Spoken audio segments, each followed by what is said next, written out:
Andra menguap lebar sambil menginjak rem mobilnya. Jalanan berkelok yang berlapis aspal setengah jadi mulai berganti dengan tanah berbatu. Papan kecil bertuliskan, Dusun Kembang Arum, akhirnya terlihat setelah perjalanan hampir 3 jam dari kota. Akhirnya sampai juga, gumamnya sambil melirik Google Maps yang sudah kehilangan sinyal sejak 20 menit yang lalu. Dusun ini jauh dari kata modern. Rumah-rumahnya beratap genteng kusam dengan dinding bambu atau kayu yang mulai lapuk.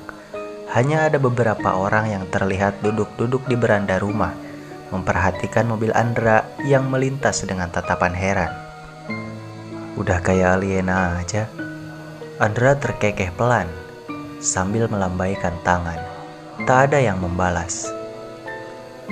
Rumah tua milik keluarganya berdiri di ujung dusun, terpisah dari rumah warga yang lain. Bangunannya besar, model kolonial yang usianya mungkin sudah lebih dari 100 tahun. Dindingnya penuh lumut, dengan jendela besar yang kacanya buram. Andra turun dari mobil sambil membawa ransel dan kunci rumah yang dikirimkan oleh bibinya seminggu yang lalu. Saat membuka pintu utama, derit engselnya seperti suara orang menjerit. Wah, lama banget gak disentuh ya, katanya, mencoba mengusir rasa tidak nyaman yang tiba-tiba muncul. Di dalam, debu dan sarang laba-laba menyelimuti hampir semua sudut ruangan. Namun, arsitektur rumah itu masih terasa megah. Ada ruang tamu dengan sofa kulit tua, sebuah piano usang di sudut, dan tangga kayu yang mengarah ke lantai 2. Andra melangkah masuk, menyalakan lampu, tapi bohlamnya berkedip-kedip seperti enggan bekerja. Creed, malam pertama ditemani lampu horor nih.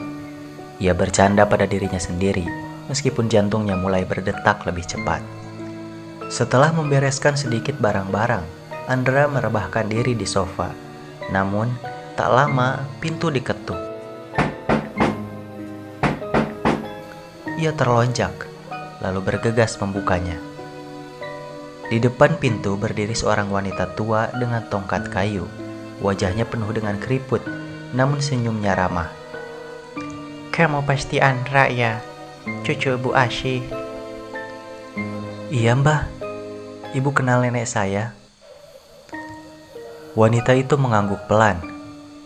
Nenekmu dulu sering datang ke sini, tapi rumah ini, sudah lama kosong. Pasti kamu capek. Saya cuma mau bilang, kalau malam jangan keluar rumah ya. Andra terdiam sejenak. Kenapa memangnya mbah? Mbah Surti, begitu nama wanita itu, hanya menggeleng sambil tersenyum tipis. Angin malam gak baik buat kesehatan, katanya, lalu pergi begitu saja. Andra mengangkat bahu. Orang tua memang suka aneh-aneh ya, gumamnya, lalu menutup pintu. Malam pertama di rumah itu terasa lebih sunyi dari yang Andra bayangkan.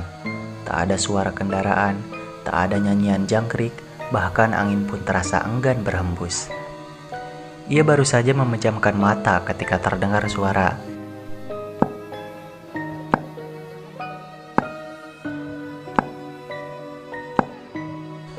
Andra membuka mata perlahan. Suara itu terdengar dari arah dapur. Ia mencoba mengabaikannya. Tapi suara ini terus berulang, seperti seseorang mengetuk-ngetuk meja kayu. Tikus kali, katanya, meskipun ia sendiri tidak yakin. Dengan langkah ragu, Andra bangkit dan menuju dapur. Lampu di dapur tidak menyala, hanya cahaya bulan yang masuk melalui jendela kecil. Saat matanya mulai terbiasa dengan gelap, ia melihat sesuatu di meja. Ada boneka kecil dari kain yang duduk dengan posisi bersila. Boneka itu tampak usang, dengan mata yang seperti dijahit seadanya. Apa ini? Andra mengambil boneka itu dan melihat sekeliling, memastikan tidak ada orang lain. Kayaknya tadi nggak ada deh. Ia meletakkan boneka itu kembali di meja, dan kembali ke ruang tamu. Tapi belum sempat ia duduk, suara itu tok terdengar lagi, kali ini lebih keras. Andra menoleh ke arah dapur, jantungnya mulai berdebar lebih cepat. Siapa di sana? Tanyanya dengan suara setengah bergetar. Tak ada jawaban. Ia mengintip ke dapur lagi. Boneka itu sekarang sudah tidak ada di meja. Andra menelan ludah. Pikirannya berusaha mencari logika. Mungkin boneka itu jatuh, atau mungkin ia tadi salah lihat. Tapi ketika ia menyusuri dapur, lantai kosong tanpa jejak, dan boneka itu benar-benar tidak ada. Ah, mungkin ke bawah angin kali ya, gumamnya. Meskipun pintu dan jendela dapur tertutup rapat, ia kembali ke ruang tamu, mencoba menenangkan diri. Namun, suasana rumah semakin membuatnya gelisah. Ada suara-suara kecil, bisikan, langkah kaki, atau gemerisik yang datang entah dari mana. Andra memutuskan untuk mengabaikan semuanya dan langsung naik ke kamar di lantai 2. Pukul 1:30 dini hari, Andra terbangun. Tidak ada suara yang membangunkannya, tapi udara di kamar terasa berat. Ia merasakan keringat dingin di punggungnya meski udara malam sangat dingin. Matanya melirik ke arah pintu kamar. Pintu itu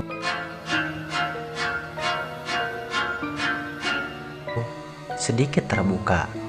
Andra ingat betul ia menutup pintu rapat-rapat sebelum tidur. Tapi sekarang ada celah kecil di pintu, cukup untuk melihat koridor di luar yang gelap. Angin lagi? Ia mencoba bercanda dengan dirinya sendiri. Tapi kali ini ia tidak cukup berani untuk mengecek. Ia memutuskan untuk kembali tidur sambil menarik selimut hingga ke kepala. Namun, suara langkah kaki perlahan terdengar di lorong luar.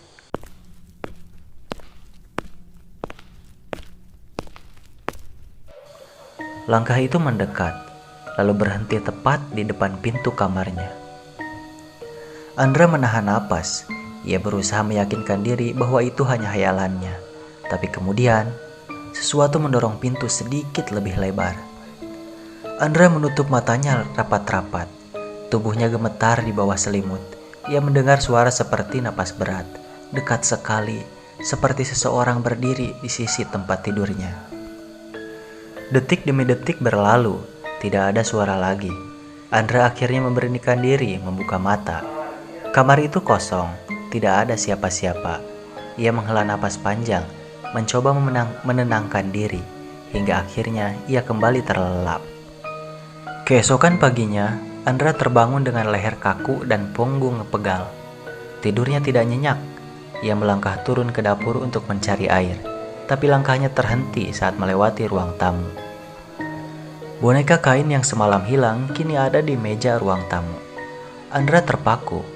Tubuhnya merinding. Ia mendekati boneka itu perlahan, memperhatikan dengan lebih jelas. Di dada boneka itu ada noda merah yang tidak ia sadari sebelumnya. Noda itu menyerupai darah. Andra segera menghubungi tetangga terdekat, seorang pria paruh-baya bernama Pak Dirman yang ia temui sehari sebelumnya. "Boneka ini memang sudah lama ada di rumah itu, Mas Andra," ujar Pak Dirman dengan suara pelan. Ia duduk di kursi rotan ruang tamu, mengamati boneka itu dengan tatapan serius. "Apa maksud Bapak? Boneka ini bisa jalan sendiri?" tanya Andra. Pak Dirman menggeleng, tapi wajahnya tidak bisa menyembunyikan rasa takut. "Ini bukan boneka biasa. Itu milik Sukma." Nama itu membuat Andra teringat peringatan samar Mbah Surti. "Sukma siapa?" "Sukma, anak gadis yang dulu tinggal di sini. Katanya dia mati karena keluarganya sendiri. Ada yang bilang dia jadi korban ritual. Ada juga yang bilang dia dibunuh karena dianggap membawa sial. Yang pasti, arwahnya nggak pernah tenang. Boneka itu dulu dibuat sama Sukma sendiri. Kalau boneka itu muncul, artinya dia ada di sekitar." Andra mendadak merasa mual. "Tapi kenapa sekarang muncul? Saya nggak ada urusan sama Sukma." Pak Dirman terdiam lama sebelum menjawab. "Kadang arwah seperti Sukma hanya butuh teman. Tapi kalau dia sudah merasa kamu miliknya, susah untuk lepas."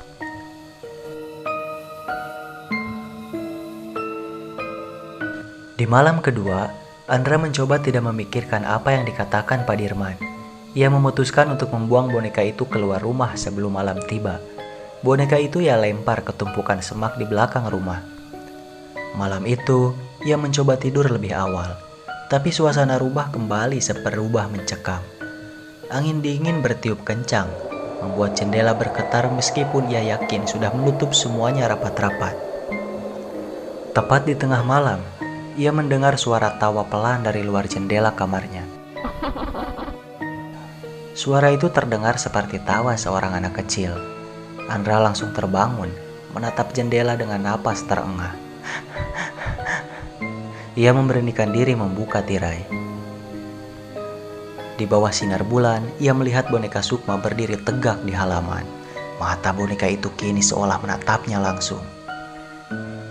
Andra segera menarik tirai jendelanya dengan tangan gemetar. Ia mundur beberapa langkah, duduk di tepi tempat tidur sambil mencoba mengatur napas. Gak mungkin boneka itu bisa ada di sana, gumamnya berusaha mencari alasan masuk akal. Ia ingin percaya bahwa ia salah lihat, tapi tatapan mata boneka itu, meskipun hanya sepasang jahitan, terasa menusuk hingga ke dalam tubuhnya. Andra memutuskan untuk tidak membuka tirai lagi malam itu. Namun, keputusan itu ternyata tidak cukup. Beberapa saat kemudian, terdengar bunyi langkah kecil di tangga.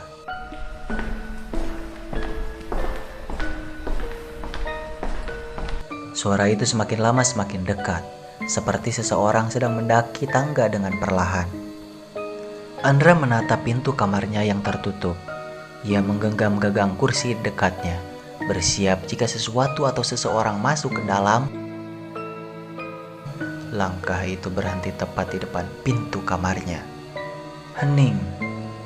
Andra memegang napas, menunggu sesuatu terjadi.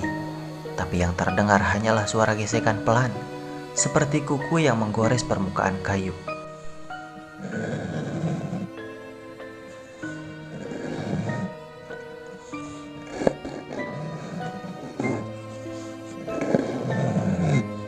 Suara itu merayap naik turun di pintu, seolah sesuatu di luar sedang mencoba masuk. Dengan gemetar, Andra mendekati pintu dan berteriak, "Siapa di luar? Pergi atau saya panggil orang-orang." Tidak ada jawaban. Suara gesekan itu terhenti. Tapi tiba-tiba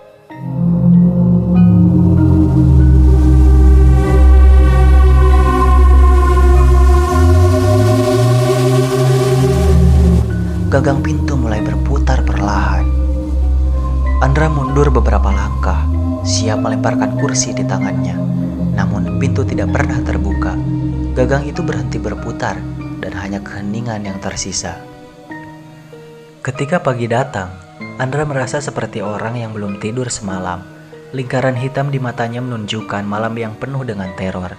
Ia memutuskan untuk mencari Mbah Surti, satu-satunya orang yang mungkin tahu lebih banyak tentang Sukma. Andra menemukan wanita tua itu sedang duduk di depan rumahnya, memintal benang.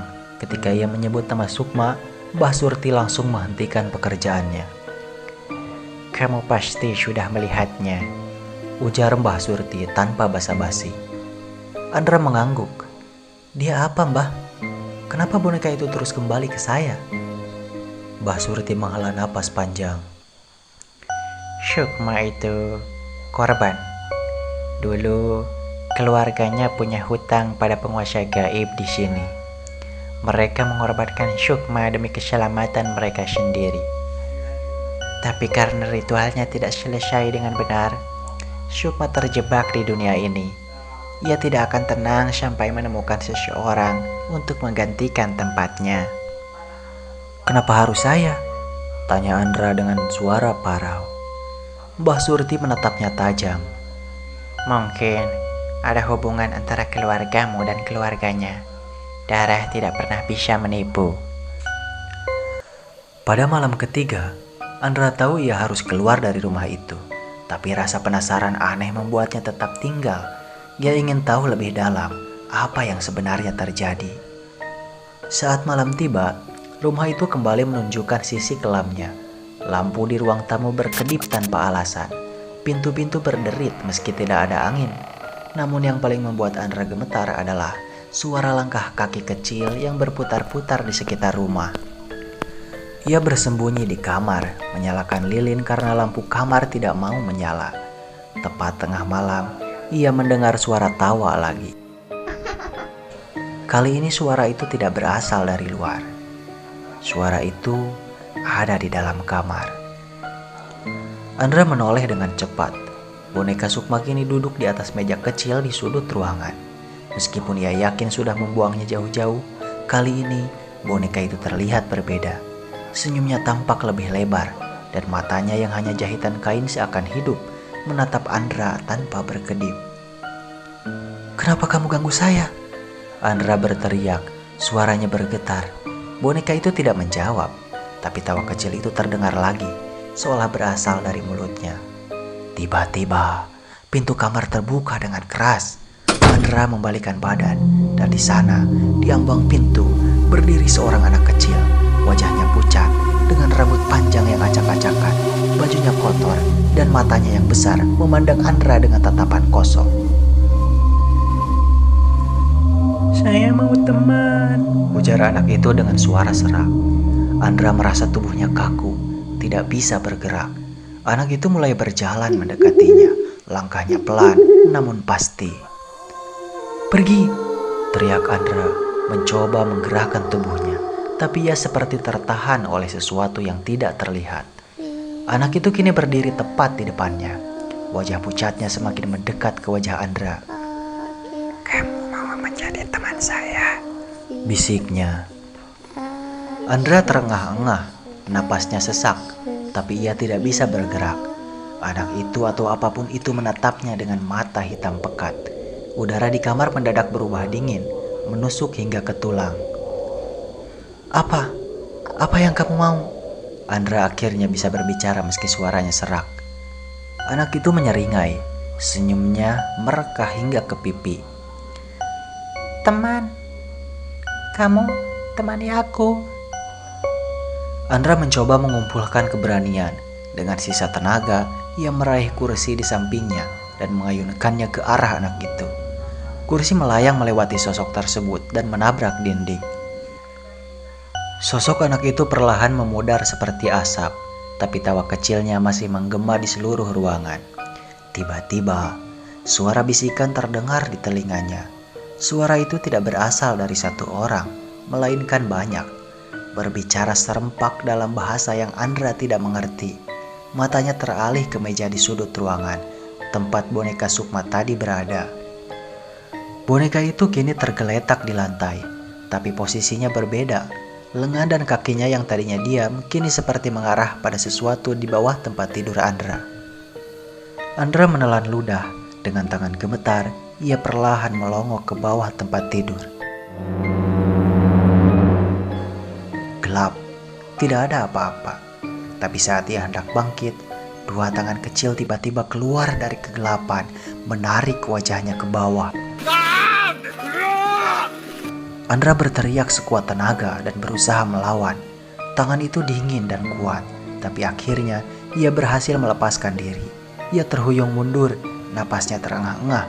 Ketika ia kembali melihat ke bawah tempat tidur, tangan itu sudah tidak ada.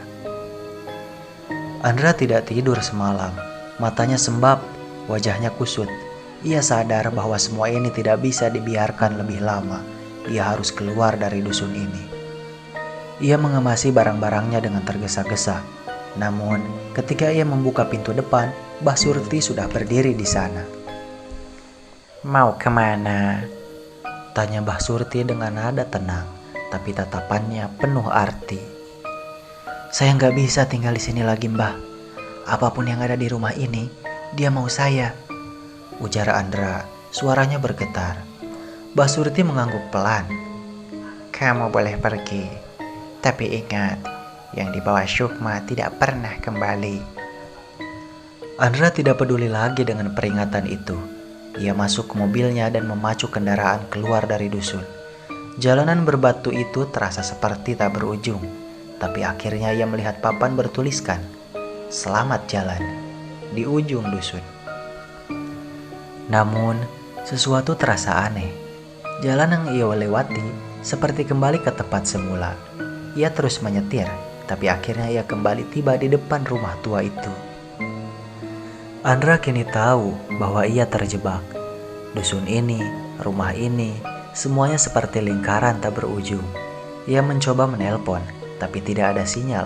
Semua akses keluar seperti tertutup rapat.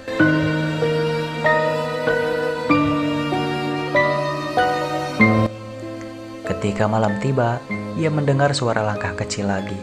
Kali ini lebih banyak, bukan hanya satu, tapi seperti ada beberapa sosok yang berjalan-jalan di sekitar rumah. Ia bersembunyi di kamar, memegang pisau dapur di tangannya. Pikirannya mulai kacau, rasa takut menguasainya. Temani aku. Suara itu terdengar lagi, kali ini lebih dekat. Pintu kamar terbuka perlahan. Di sana berdiri anak kecil yang sama, tapi kali ini ia tidak sendiri. Di belakangnya ada bayangan-bayangan lain, semua berbentuk seperti anak-anak, dengan wajah pucat dan mata kosong. Andra mundur hingga menabrak dinding. Pergi kalian semua. Anak-anak itu tidak mendengarkan. Mereka mendekat, perlahan, dengan tawa kecil yang semakin keras. Temani kami. Andra berteriak, tapi suaranya tenggelam dalam tawa mengerikan itu. Bayangan-bayangan itu melingkupinya, menariknya ke kegelapan yang tidak bisa ia lawan.